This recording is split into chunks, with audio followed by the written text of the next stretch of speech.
Hi guys, welcome back to FDM Transtastic. This week we are talking about picking a name. So I'm going to tell you how I picked my name and just list some of the things that I think are important to take with you on your name finding journey. As most of you probably know, I hope, my name is Emil, and then I have a middle name, which maybe you don't know, I don't know, that's Jonathan. When I was a child, like in kindergarten, I was a small bean. I was, for a significant portion of time, I don't remember exactly how long, I was obsessed with a fictional character called Emil. He is from a book series and TV series called Emil i Lönneberga by a pretty famous Swedish author called Astrid Lindgren. She also wrote Pippi Longstocking and The Brothers Lionheart and a bunch of other stories that are aimed towards kids, but they are definitely enjoyable if you're an adult too. Like, I recommend all of them. The movies, the books, everything. She's great.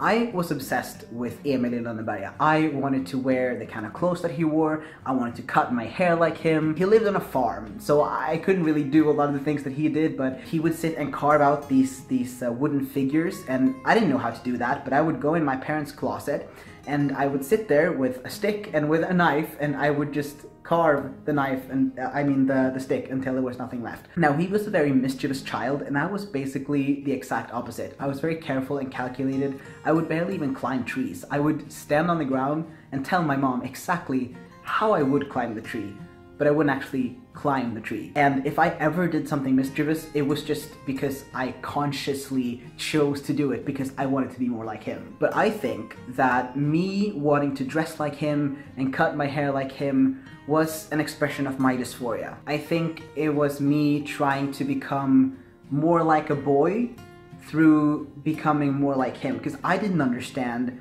what being trans was, or what I was feeling, or what that was, and my parents didn't understand. He was just a little bit older than me at the time. He was blonde, I was blonde, he loved animals, I loved animals.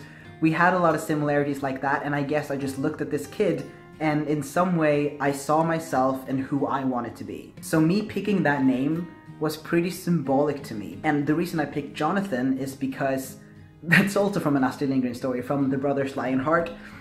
It's about two brothers, and the older brother is called Jonathan. He's a very interesting character because he's basically the ideal person. He is loved by everyone, he takes care of his little brother, he is just basically like an angel in human form. But in some way, he still doesn't become a boring, stereotypically just great character. He's believable as this wonderful person.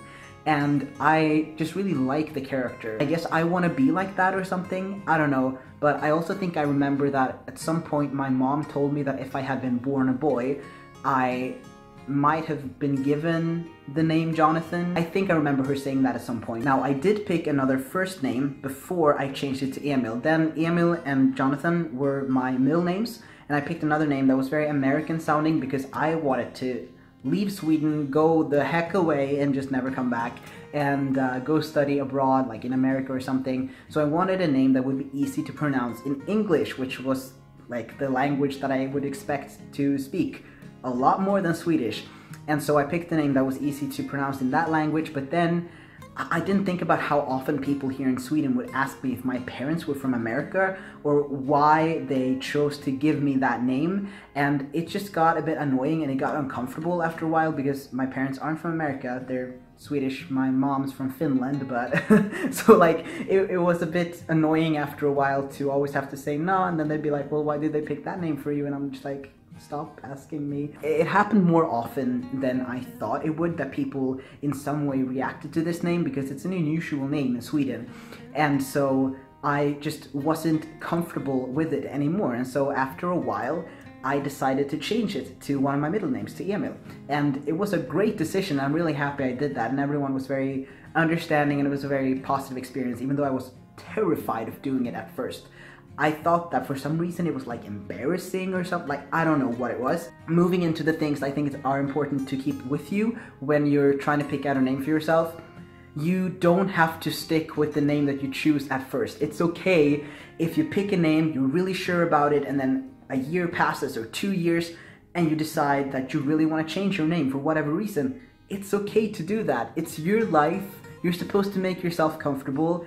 do whatever you need to do. I know it can be scary, but ultimately, like 5 years down the line, if you really want to change your name, you're gonna be happy that you did it. And of course, it's also okay to try out names before you're sure about them. You can try them out with everyone in your life or with just a select friend group. Just be like, I'm not really sure what name I should pick for myself, but this is one that I'm thinking of. Could you try calling me by this name, and we'll see how I feel about that. Maybe you know right away what name you want to have, or maybe you want it to be a more private process and you don't tell anyone what name you're thinking of until you've really decided.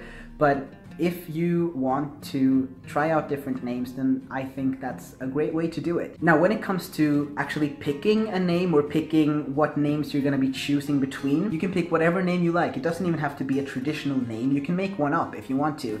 But I think it's really good to know, and this is something that I didn't think of at first when I was first picking my name, that if you pick a name that's a bit unconventional or unusual where you live, people can have reactions to it. Even if it's not negative reactions, maybe just getting that attention can be a bit uncomfortable. Maybe you like that, maybe you don't care. If it's a name that you really love, I think it's still worth going through that, because you are gonna learn things that you can say to people, ways that you can explain what you're gonna learn to deal with it. I also don't think that you should pick a name just based on what other people think, because if it's a name that other people think, well, that name doesn't suit you, whatever, that's bull. Don't listen to them. Pick whatever name you like. Make up a name if you want to. The only thing that's mildly annoying with the name Emil is that no English-speaking person seems to be able to pronounce it correctly. I've gotten so many different pronunciations from English-speaking people, and like, it annoys me. What the hell on the earth? How did you do this? How did you open? No. Alright, I guess. Fine. That was the weirdest. Okay, moving on. That's just something that's a little bit annoying, and I don't feel like I can correct people. Like, I don't want to be rude, like, I don't know. But so if I could pick a name now, I might have chosen Jonathan as my first name instead, just because it's easier to say both in English and in Swedish.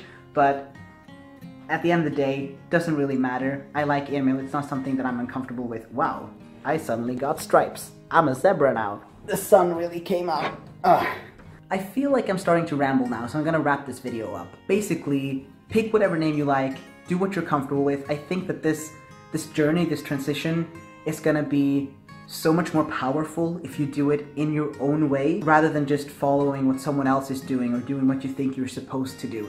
Pick the name that you are comfortable with and do it through the process that you feel that you need. If you need to pick out many different names and try them all out, that's okay. And if you need to just sit and think about it for a really long time and it takes months and you've even started tea and you haven't picked another name yet, that's okay too. I know that there are people who do that. You don't have to do what anyone expects from you. Also, one of the best things you can do if you want to find names just to begin to choose from is to search for baby names online, because there are such extensive lists. There are so many names to pick from, and you can even search baby names and then the year that you were born to find the most popular names when you were born. I hope this video was helpful in some type of way. Now I gotta go entertain the cats. I love you guys. I'll see you next time. Bye.